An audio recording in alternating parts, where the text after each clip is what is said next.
সাধনকে আমি দেখেছি, ওর সৃজনশীল চিন্তা ভাবনা আমাকে আকর্ষণ করে, সেই জন্য এই অনুষ্ঠানে আমি প্রতিবারই আমন্ত্রণ পেলেও আসি, না আমন্ত্রণ পেলেও আসি, আমার ভালো লাগে।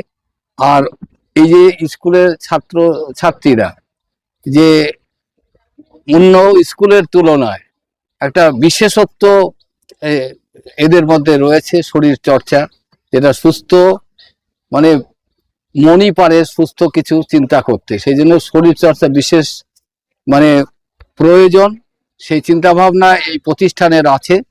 এবং এরা যে সাংস্কৃতিক অনুষ্ঠানগুলো করছে সেগুলো হচ্ছে সবটাই এই যে অপসংস্কৃতি আমাদের সমাজকে গ্রাস করছে, এর একটা বলিষ্ঠ প্রতিবাদ হিসাবে এই অনুষ্ঠানকে আমি দেখি।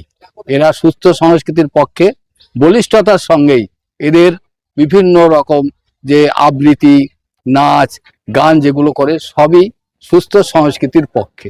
শুধু বনগ্রামের একজন বাসিন্দা হিসাবেই না, আমি একজন মানে সাংস্কৃতিক প্রেমী লোক হিসাবে আমি এই অনুষ্ঠানকে কুর্নিশ জানাই এবং এর উত্তরোত্তর শ্রীবৃদ্ধি ঘটুক।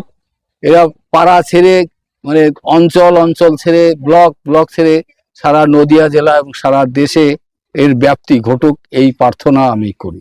প্রচেষ্টা